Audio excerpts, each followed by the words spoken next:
Assalamualaikum warahmatullahi wabarakatuh. Perkenalkan, saya Syaza Agisalwati. Di sini saya bersama rekan saya, Afiranida Ulaya.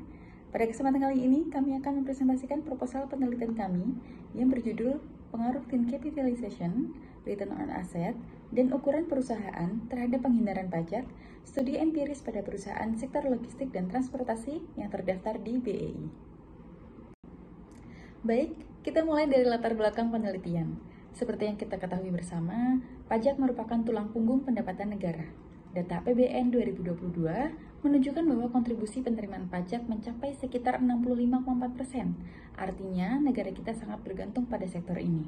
Seiring dengan pemulihan ekonomi pasca pandemi, sektor logistik dan transportasi menunjukkan penguatan yang signifikan. Pertumbuhan penerimaan pajak dari sektor ini bahkan mencapai 46,5% hingga Mei 2023. Ini menunjukkan adanya potensi besar yang perlu kita perhatikan. Namun, di balik potensi tersebut, ada sebuah kesenjangan.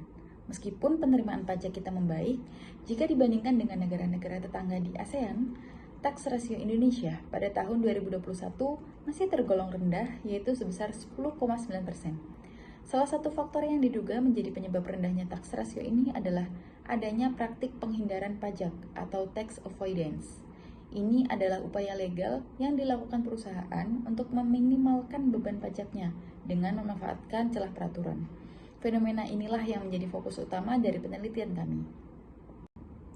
Berdasarkan latar belakang tersebut, kami merumuskan 3 pertanyaan penelitian utama. Yang pertama, apakah tin capitalization berpengaruh terhadap penghindaran pajak? Yang kedua, apakah ukuran perusahaan berpengaruh terhadap penghindaran pajak? Dan yang ketiga, apakah return on asset atau ROA berpengaruh terhadap penghindaran pajak pada perusahaan sektor transportasi dan logistik yang terdaftar di Bursa Efek Indonesia atau BEI?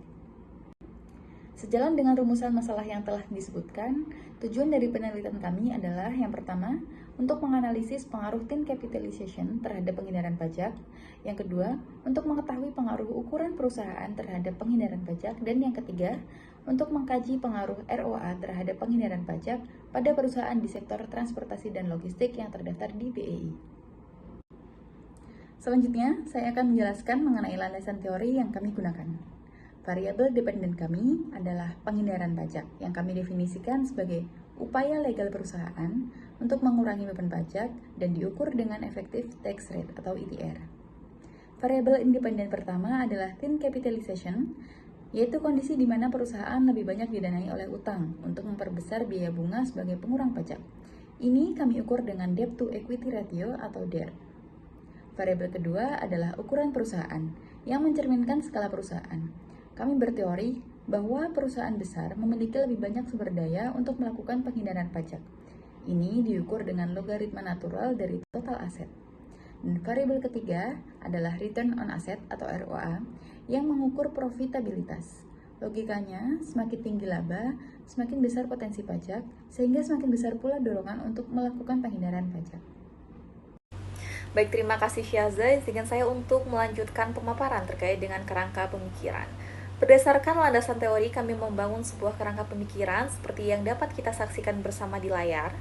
Di sini kami menguji bagaimana ketiga variabel independen tersebut yang meliputi tin capitalization, ukuran perusahaan, dan profitabilitas atau ROA secara teoritis mempengaruhi variabel dependennya yang dalam hal ini adalah penghindaran pajak, baik secara parsial maupun secara simultan. Selanjutnya, mengenai hipotesis dalam penelitian ini, kami menarik 3 hipotesis. Hipotesis pertama, kami menduga tin capitalization akan berpengaruh secara positif terhadap penghindaran pajak. Hipotesis yang kedua, kami juga menduga bahwa ukuran perusahaan juga berpengaruh positif terhadap penghindaran pajak. Dan hipotesis yang ketiga, kami menduga bahwa return on asset akan berpengaruh positif terhadap penghindaran pajak. Baik, untuk selanjutnya adalah terkait dengan metodologi penelitian, di mana untuk menguji hipotesis-hipotesis yang tadi, kami menggunakan metode penelitian kuantitatif dengan data sekunder. Populasi penelitian adalah seluruh perusahaan sektor transportasi dan logistik yang terdaftar di BI pada tahun 2019 sampai dengan 2022. Sampel akan kami pilih menggunakan teknik purposive sampling dengan beberapa kriteria seperti terdaftar secara konsisten selama periode penelitian, mempublikasikan laporan keuangan dalam rupiah, dan memiliki data yang lengkap serta membukukan laba. Baik, selanjutnya terkait dengan teknik analisis data, di mana data yang telah terkumpul akan kami analisis menggunakan SPSS yang merupakan salah satu tool statistik yang akan dilakukan melalui beberapa tahapan. Tahapan yang pertama adalah uji statistik deskriptif untuk mendapatkan gambaran umum data. Akan dilanjutkan dengan tahapan yang kedua, yaitu uji asumsi klasik yang meliputi uji normalitas, multikolinearitas, heteroskedastisitas, dan autokorelasi untuk memastikan bahwa model regresi yang kami lakukan adalah valid. Kemudian dilanjutkan dengan tahapan yang ketiga, yaitu analisis regresi linear berganda untuk melihat pengaruh antar variabel, dan yang terakhir adalah uji hipotesis melalui uji T dan uji F untuk mendapatkan jawaban dari rumusan permasalahan atas penelitian kami. Baik, demikianlah presentasi proposal penelitian dari kelompok kami. Kami harap penelitian ini dapat memberikan kontribusi, baik untuk kalangan akademisi maupun bagi praktisi, khususnya pemerintah dalam melakukan kebijakan, terutama terkait dengan kebijakan perpajakan. Terima kasih atas perhatian Bapak Abdurrahman selaku dosen, serta teman-teman semua. Saya Afira dan rekan saya Syaza pamit undur diri. Wassalamualaikum warahmatullahi wabarakatuh.